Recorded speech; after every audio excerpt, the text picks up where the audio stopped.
అన్నా నాకు పిలుపు ఉంది, అందులో నాకు స్పష్టత ఉంది, నా మీద దేవుని ఏర్పాటు ఉందని నాకు అర్థమైంది, నాకు అది డౌట్ లేదన్నా, నాకేం చేయాలో అర్థం కావట్లేదు, ఎలా నేను తరబీదు పొందాలో, ఎలా నేను సేవకు ముందుకు వెళ్ళాలో నా గైడెన్స్ లేదన్నా అని మీలో ఈ లైవ్ వినేవాళ్ళు, ఇక్కడ కూర్చున్నాళ్ళు ఎవరైనా సరే అలా దేవుని పిలుపు యొక్క ఏర్పాటు యొక్క స్పష్టత గుర్తించిన వాళ్ళు, నిన్ను దేవుడు ఏ విధంగా దర్శించాడు, ఎలా నిన్ను ఆయన పరిచర్యకు పిలిచాడు అనేది ఒకటి మీ సాక్ష్యం, మీ నేమ్, మీ అడ్రస్, మీ ఫోన్ నంబర్, మీ డీటెయిల్స్ లైవ్ లో వీక్షించే వాళ్ళకి ఇక్కడ మీకు చెప్తున్నాను.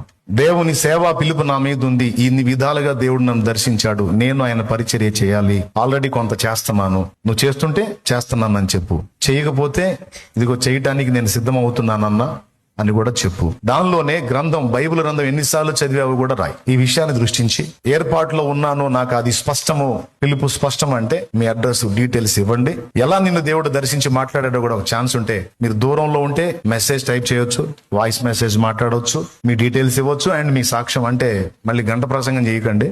అసలు ఎలాగా నిన్ను దేవుడు స్వప్నంలోంచి పిలిచాడా, దర్శనంలోంచి పిలిచాడా, ప్రేరణ ఉందా, లేకపోతే దైవజనుల ద్వారా ప్రవచించాడా, పలికాడా, లేకపోతే వాక్యం నుంచి నీతో మాట్లాడుతున్నాడా, లేకపోతే నీలోనే ఆయన ప్రేరణ, లేకపోతే ఆత్మలో చూసినప్పుడు నీకు దుఃఖమా, అసలు ఏ లక్షణాలను బట్టి నువ్వు ఏర్పాటును గుర్తించావు, దేవుని పని నేను చేయాలి అనే తీర్మానం నీకు వచ్చింది, దేవుడు నన్ను ఆయన పని కొరకు పిలుస్తున్నాడు అనేది ఎలా నీకు స్పష్టమైంది అనేది ఒక మాట. సుదీర్ఘ ప్రసంగం చేయొద్దు. తర్వాత మీ details, name, address, phone number అవన్నీ ఇవ్వండి. నెక్స్ట్ ఏం చేయాలో నేను చెప్తా, ఓకేనా? మీ డీటెయిల్స్ తీసుకున్న తర్వాత అవసరమైతే మీకే ఫోన్ వచ్చింది, అందులో ఏం చేయాలో నేను చెప్తాను, ఎలా మనం ముందుకెళ్లాలో నేను చెప్తాను. ఇక్కడ ఉండేవాళ్లే కాదు, తెలుగు 2 రాష్ట్రాలలో ఉండేవాళ్ళు, తెలుగు వాళ్ళై ఉండి ఇతర దేశాల్లో ఉన్న వాళ్ళు కూడా, కొంతమంది జాబ్ నిమిత్తం ఇతర దేశాలకు వెళ్ళిపోతారు, వాళ్ళ మీద పిలుపు ఉంటుంది, ఏర్పాటు ఉంటుంది, కానీ వాళ్ళు ఉద్యోగ నిమిత్తం, సంపాదన నిమిత్తం వెళ్తారు, ప్రశాంతంగా ఉండలేరు. అక్కడ దర్శిస్తా ఉంటాడు దేవుడు, నువ్వు నా పని చేయాలి, నువ్వు వచ్చి ఏడ తిరుగుతున్నావు, విలాసాలు అనుభవిస్తున్నావు, పైసలు సంపాదిస్తున్నావు, అక్కడ ఆత్మలు నశించిపోతున్నారు, నా కుమారుడా, నా కుమారి అని దర్శిస్తుంటాడు దేవుడు. అట్లా ఉన్నాళ్ళు కూడా దయచేసి మీ డీటెయిల్స్ నాకు ఇవ్వండి.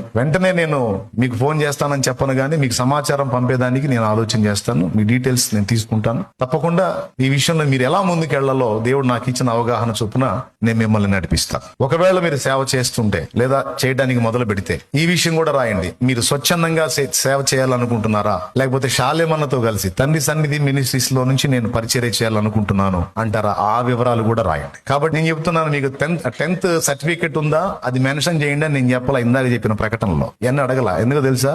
ఒక్కటే, బైబిల్ చదవటం వస్తే పరిశుద్ధ గ్రంథం చదవటం, కరెక్ట్ గా పరిశుద్ధ గ్రంథం చదవటం వస్తే ఆ తర్వాత సంగతి దేవుడు చూసుకుంటాడు, ఆయన చిత్తం అయితే నేను చూసుకుంటా. 10th సర్టిఫికేట్ లో, లేకపోతే డిగ్రీ సర్టిఫికేట్ లో, ఇంటర్ సర్టిఫికేట్ లో అవసరం లేదు. పోనీ అబ్బా క్లాస్ వాళ్ళు క్లాసు చెప్తే మాస్ వాళ్ళు మనం మాసుకు చెప్దాం, ఏమైంది? వాళ్ళు ఇంగ్లీష్ లో స్పీకితే మనం తెలుగులో మాట్లాడదాం, ఏమైంది? స్త్రీలు కూడా ఇవ్వచ్చు నాన్న, స్త్రీలు కూడా ఇవ్వచ్చు, ఇవ్వండి.